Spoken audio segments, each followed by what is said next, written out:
Bismillah ar-Rahman ar-Rahim. Honourable Makhdoom Shah Mahmood Qureshi, Minister for Foreign Affairs. Assalamu alaikum and good evening in Pakistan and Far East. May I now request Admiral Khalid to welcome the Honourable Minister and the panel members. Admiral Khalid, sir. Ladies and gentlemen, Assalamu alaikum.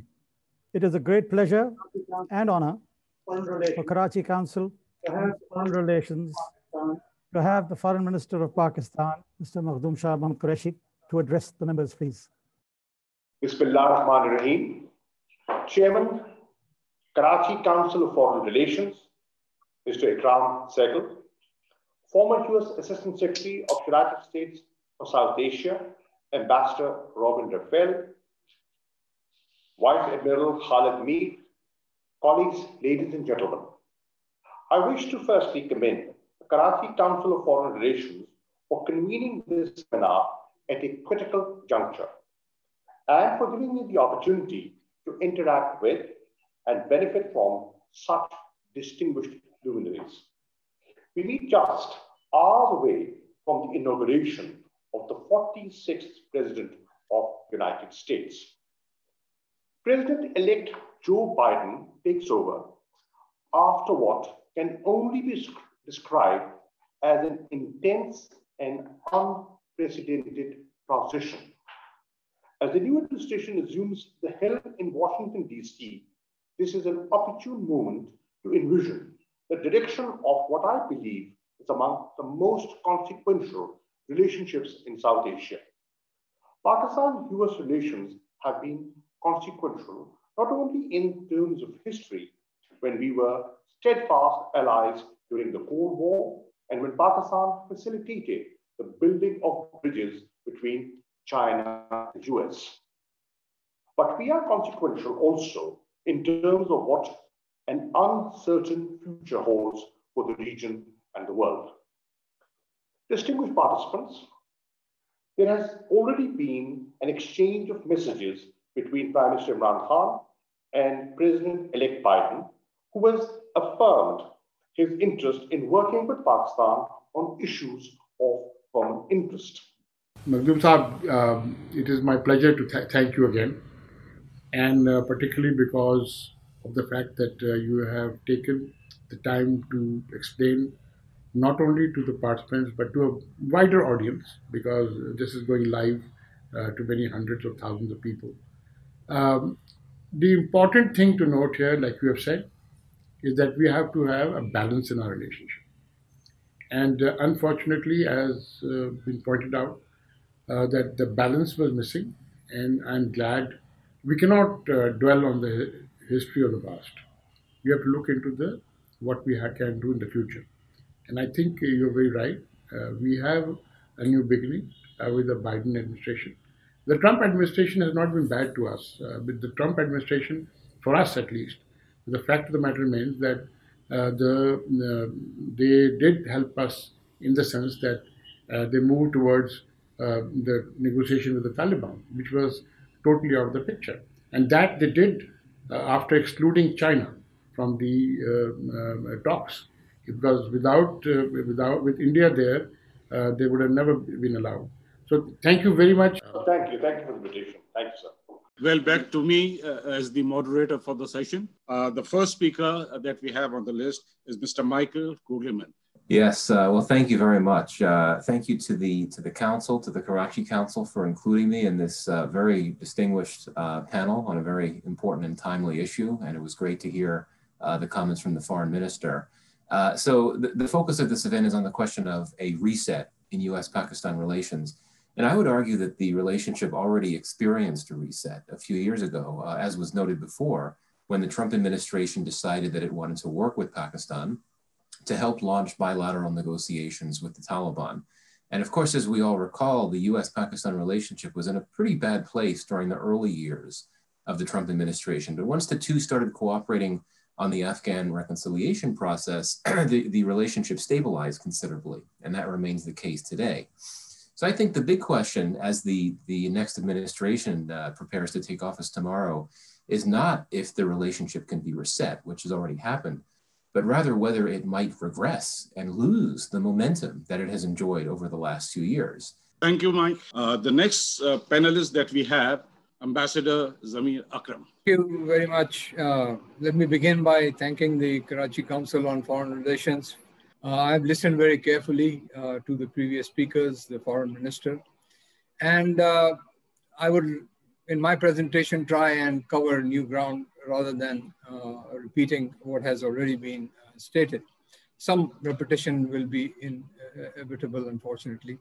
So I think as a Pakistani, I would advise Pakistanis to be realistic in their expectations of the relationship with the United States under the new Biden administration.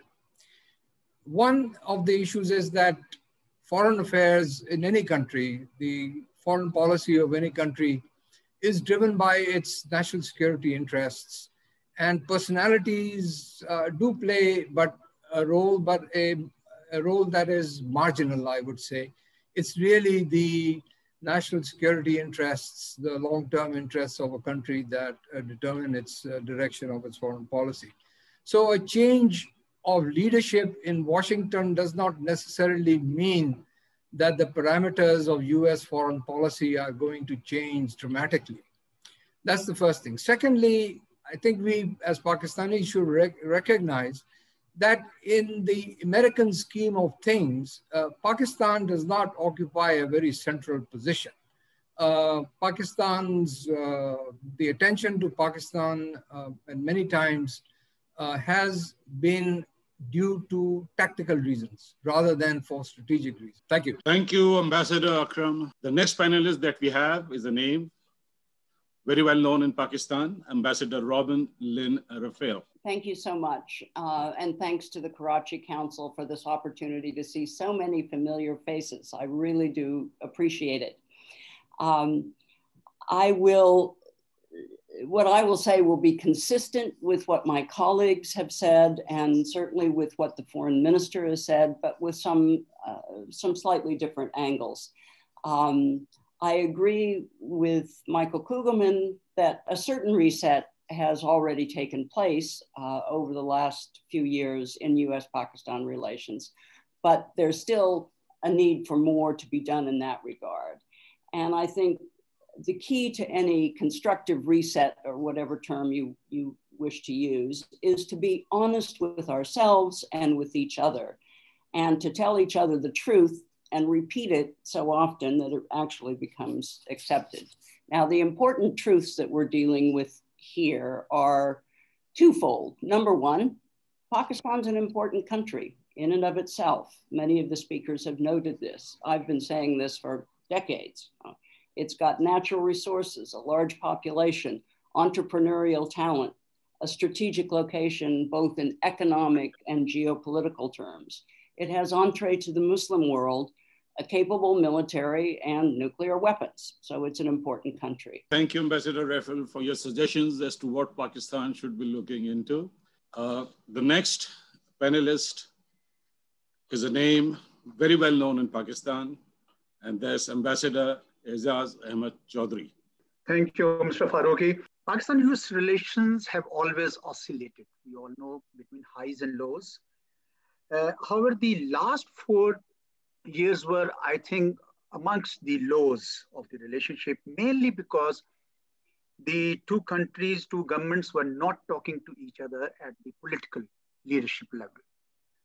And with Biden coming to power tomorrow, we do hope that there will be opportunities for the leadership level contact. I heard Robin say that perhaps it will be more at the working level and less at the leadership level, but I hope that changes, because it would be important, at least at the Secretary of State level, for those contacts to be initiated early on. Second, I want to distinguish between G2G contacts and P2P contacts. I've always done that. I believe that government-to-government contacts have been under stress in the last 4 years, previously too, but the people-to-people contacts have always continued, always. And they have been robust thanks to the linkages like commerce and trade, education, health, agriculture, and many other fields, defense, counterterrorism, and not to forget the million-plus Pakistani diaspora in the US. Thank you. I would go back to Mr. Sadeed Malik for his comments and then letting the chairman say what he has to. Back to Mr. Thank you, sir. Mr. Chairman, may I request for your concluding remarks? Chairman Ikram Sehgal. Thank you, Said Malik, Mr. Said Malik. It's a great honor to have and privilege to have listened to such great speakers. I would like to start off on a very personal note. And the personal note is that from the age of 6 to 11, I was educated by a Texas nun in a Catholic convent and brought up as a good Muslim. Right. So one of the things I learned there, and very much, was the Americans are fair people. And once they understand what is right and wrong, they do go and be fair. Unfortunately, because of foreign policy constraints and geostrategic constraints, things have gone past. I would just like to say this. Pakistan narrative is wrong. And I learned that to good effect when starting, if I may say so, from the time that we stood up to the United States and went ahead with our nuclear bomb explosion, right? Because that had to be done, not for any other reason, but for psychological reason. The entire population was suffering from that particular pressure that, India has the bomb and they're going to do this to us, etc., etc. And it was, even though it was a political decision, there was a lot of pressure from the armed forces, and we went ahead with that. However, this changed. I remember Colin Powell in his book said, he told President Bush that we have 7 important issues that we must take up with Pakistan. And if we are able to get 3 of these issues in the next month or so, we will be happy, right? And before they went and attacked Afghanistan. And then he spoke to General Musharraf, and General Musharraf, for his own reason, within 2 minutes, had agreed to all 7. Colin Powell was in a state of shock when he went back and said they agreed to all 7 of them. I think that was the starting point of all it all. But even then, the relationship remained more or less an even keel till the United States started looking at us and please forget through Raymond Davis' eyes. I talk about Betty Davis' eyes, but through Raymond Davis' eyes. Once Raymond Davis' eyes came around, then the Osama incident came, Osama bin Laden, and everything went south. And, Ambassador Cameron Munter, and after that, various of the ambassadors who came. And ultimately, I remember, in fact, it is very coincidental, but it was a talk arranged by Michael Kugelman for me in Washington, D.C. at the Woodrow Wilson Center, where Ambassador Raphel was there, and 3 other ambassadors, Ambassador Rick Olson, Ambassador Cameron Munter, and I'm forgetting the 5th one, but 5 ambassadors of US ambassadors who had been to Pakistan. And they said the same thing to me. I talked about the Pakistan fatigue in Washington. The Pakistan fatigue in Washington. It was very difficult to explain to, at that point of time. And I came away in a state of despondency that how is this going to change? But the thing is, it did change. And our narrative must change. Our narrative may change because what are we today? We are South Asians, we are Central Asians, and we are part of the Middle East. We are the geopolitical pivot. China-Pakistan Economic Corridor and the BRI puts us in a different ballgame. Whatever the changing dynamics, we at the moment cannot afford to take, let us forget United States and Russia and China. We cannot afford to take sides between Saudi Arabia and Iran. Iran is a big neighbor of ours. Saudi Arabia is a historical friend of ours. Therefore, we have to go and toe that line where we have a neutral policy, etc. And as far as we're concerned, we must encourage investment. We can forget about economic aid. I think that day of economic aid to Pakistan is over. It is more that, you've got investment into Pakistan. Investment can come on the CPEC. Today, out of the $26 billion power projects under the CPEC thing, $26 billion, the many power projects have risen. The turbines have been made by Dongfeng Electric Company or other companies in China under license from General Electric in USA. So in an indirect way, USA is participating in CPEC. What we have to do is to encourage them that our narrative has changed. We are a different company. We are a geo-economic gateway. We are a gateway not only for Eurasia, for Central Asia, for MENA, Middle East, North Africa, but if we come to some sort of terms with India, a gateway to South Asia and to Southeast Asia. Can you imagine the boon that would take place? So we are a different country. How are we a different country? People don't leverage our the thing. We are the second largest copper and gold reserves in the world. We are the third largest coal reserves in the world. We are the fourth largest cotton and cotton textile industry, raw cotton and textile industries together. We are the fifth largest milk producing country in the world. We are the sixth largest rice producing country in the world. We are the seventh largest wheat producing country in the world. We have the nuclear means, we have the means to deliver them, right? But we opted, no other country except India feels threatened by us.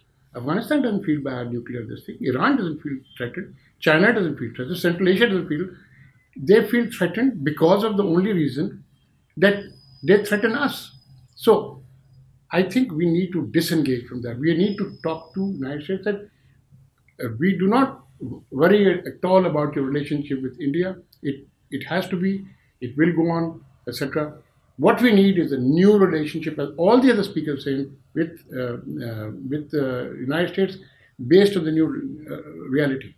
And I am looking forward to a positive engagement, and I'm so glad, and I would like to thank each of the speakers personally, and of course from Karachi Council for Relation, Admiral, of course, Khalid, our co-chairman, who has, has been part of the process of this particular webinar, and then of course Ambassador Raphel, Ambassador Aizaz Chaudhry, Ambassador Zamir Akram, and of course my friend Michael Kugelman. Thank you all, and thank you very much. I am really, really grateful to you. Thank you. Thank you.